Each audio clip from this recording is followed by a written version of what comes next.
Is this really, as they say, the most divided Republican convention ever since the 1990s?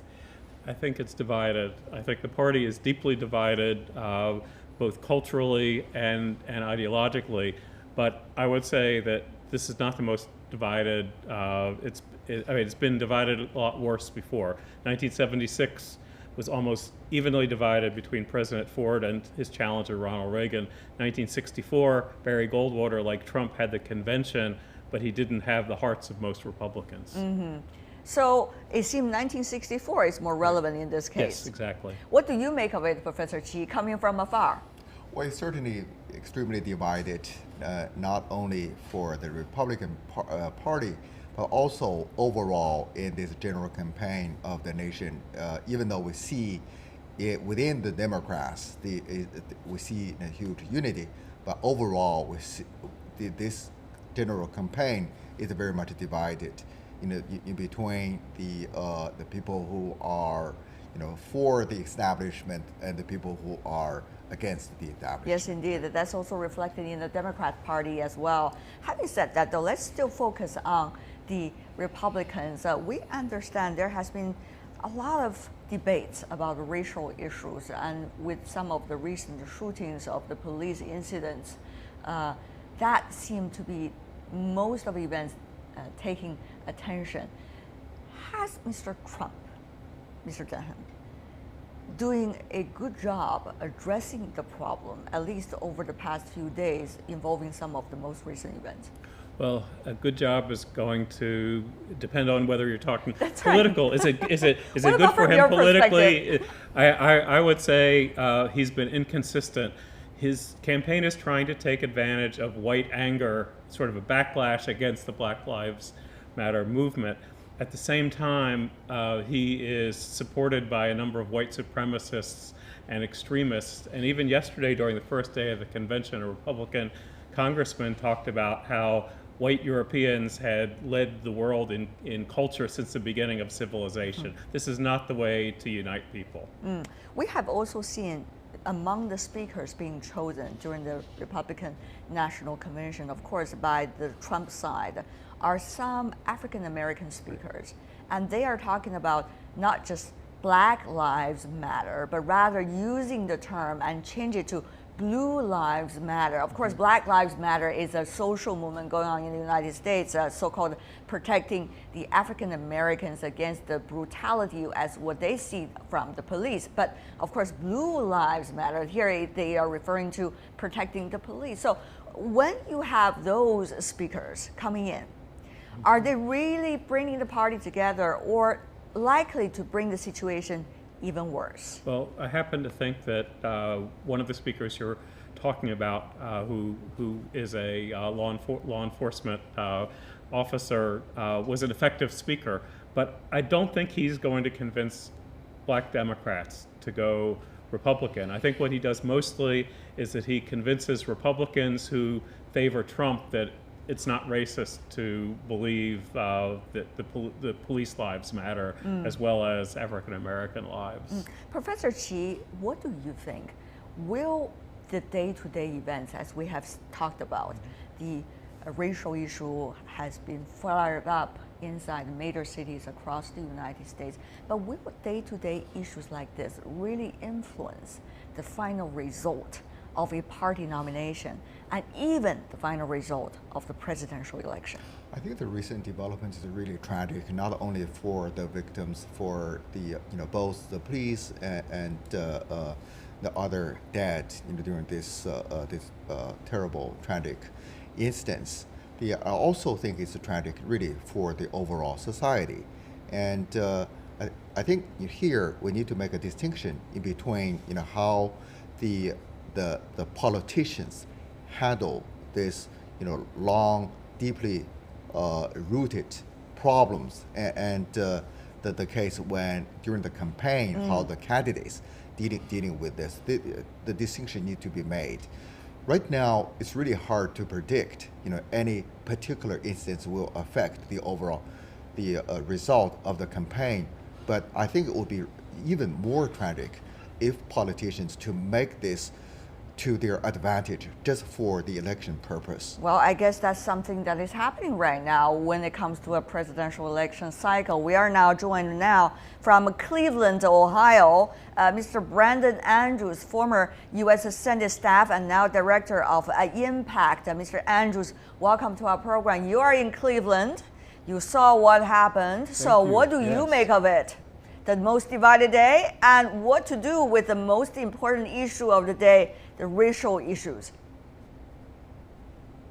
Well, first, what we saw yesterday in Cleveland is evidence that the party is beginning to coalesce around Donald Trump, but evidence that there are still leading members of the Republican Party and, of course, members across the country that do not yet support Donald Trump. And so Donald Trump has an opportunity this week to bring more folks into the fold and hopefully get them behind them, but he hasn't done it yet. And I think the fact that the request for a roll call vote on the floor yesterday was squashed more so by the RNC, by the Republican National Committee, than by the Trump campaign will lead to issues in the future. Senator Mike Lee of Utah is a conservative's conservative.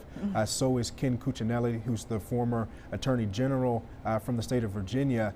These folks aren't supporting Trump, but they also were against some of the Rules Committee changes. And so for them, this was about 2020 and 2024 as much or more than it was about Donald Trump's candidacy. Well, now, Mr. Andrews, I have to jump in here because those might be sporadic cases. But what we are talking about is the major trend of the party. The question is, when earlier the establishments were not around Mr. Trump, they were not rallied around him.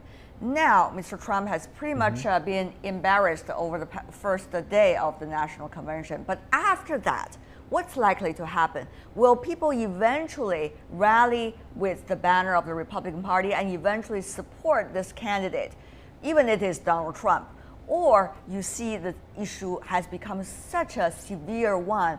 No matter what happened, Mr. Trump is pretty much on his own, at least to a certain extent. Well, I think a lot of Republicans, Democrats, independents in this country have already made their decision about Donald Trump, and there's not a whole lot he's going to be able to do to sway those folks. However, I will say, if you look at the latest CNN poll, so voters that had voted for another Republican candidate in the primary, their likelihood of voting for Donald Trump has increased by 8 or 9% over the past month. So Donald Trump has been able to bring in some members of the Republican Party who did not support him during the primary season. He certainly has more work to do, and certainly has much more work to do when you talk about young people in America, when you talk about folks from communities of color. I think he has 15% of the Hispanic vote, which is half of what Mitt Romney had at a similar point. And when you talk about the African American community, he literally has 0% in the state of Ohio and in the state of Pennsylvania. And of course, those two states are incredibly important for his strategy if he's going to be able to beat Hillary Clinton in November. And one of the reasons that folks from communities of color are not supporting Donald Trump is because of his rhetoric around these police-involved shootings and around criminal justice reform. Now, believe it or not, there are, go ahead.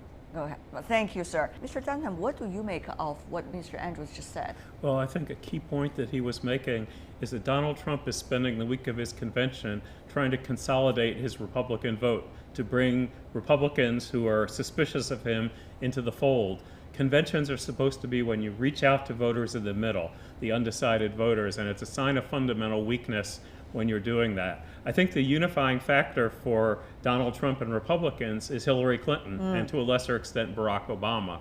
And I think what Trump did not do well today at the convention was to present a compelling case against Hillary Clinton. He has to present a case for himself.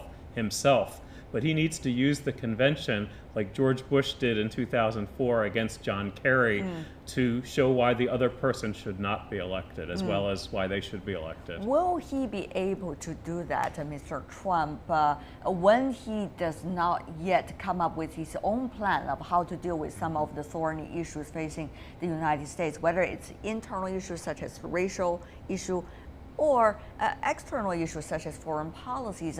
Professor Qi, what do you think? I think between now and November, there is approximately 100 days. And 100 days is a long time for a volatile campaign like this. So I think the Trump does have opportunity, use the convention and use the time in between now and November to really come up with a working strategy, to redefine these issues, redefine himself. I think this is still the uncertainty, the level of uncertainty is very high, and for both candidates. Mr. Andrews, what do you make of it? For the very efficient Chinese, they think 100 days are enough to come up with something very meaningful. Do you think the Trump campaign would be able to do that? By the way, they've been changing campaign managers over the past few weeks. Does that really work? Does it really help people to see a clear policy line, or at least a clearer policy line? Well, we haven't seen a clear policy line from Mr. Trump at all, and I don't expect to see that at all at the RNC convention this week in Cleveland. What Trump is doing is rolling out his family members, starting with his wife, Melania, yesterday evening, who gave the initial primetime speech, and his children will give speeches today and tomorrow, and then of course Donald Trump will give his speech on Thursday evening. However, I don't expect there to be anything more substantive in those speeches than we've heard previously. I expect the week to be filled with anecdotes about Donald Trump, about his personality, about his readiness for the job, about his composure, softening his character a bit, but I don't expect to see anything substantive in terms of policy. Something that he could do, obviously, is say that Black lives do matter. He could come out and talk about some of the racial injustice that's in the justice system. He could come out and talk about some of the police-involved shootings, and he could also talk about some of the other issues, whether they be foreign policy or the economy. Donald Trump actually is leading Hillary Clinton in the latest CNN poll in terms of trustworthiness around the economy and terrorism, which are the top two issues for voters. So he can talk about issues without having a substantive plan. I don't think that the substantive plan is going to come for quite some time. And that's going to give, unfortunately, Hillary Clinton an opportunity. Mr. Dunham, let me ask you this. What kind of Republican convention is this? Is this a Republican convention to rally the party, or is this a Republican convention to barbecue the possible candidates? Well, I think it's a Republican convention that has to happen because they always have them. Right. I think Donald Trump would be much more into a big Las Vegas show, one night only, but this is the way it always is done. And so he's doing something that's a little uncharacteristic, and I think he's a bit uncomfortable with the whole way it's done. But I think what they need more is some really strong speakers and really strong themes. The first day it was all over the place. They have to have, even though they say they have a theme of the day, it wasn't the first day. They need to stick to it and give strong, sharp speeches. Having said that, though, we've been talking about the technical issues involving Donald Trump's campaign and what would that mean, the current stage for the future. But one thing we have to be very interested in, because eternally, that is the most important thing. That is what's going to happen to the Republican Party.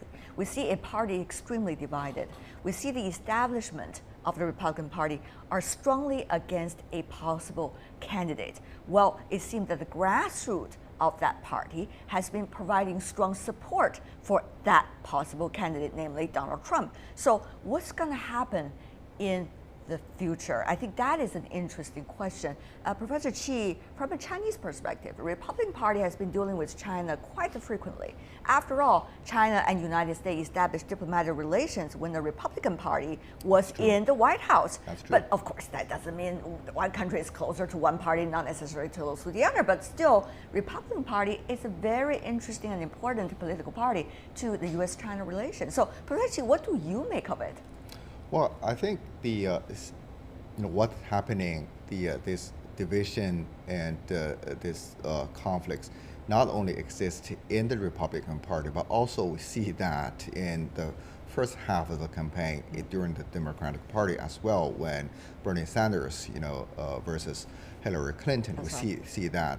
I think this really provided a moment for both parties to reflect. Now we're in a very, very different time, and therefore there has to be a different party to adapt to this new, new age of the politics and the society. Right. Right. I think for China, it doesn't really matter that much whether or not it's the Republican Party That's right. or the Democratic Party, and China will emphasize on these strategic issues with either the president or of the United States rather than with the individual party.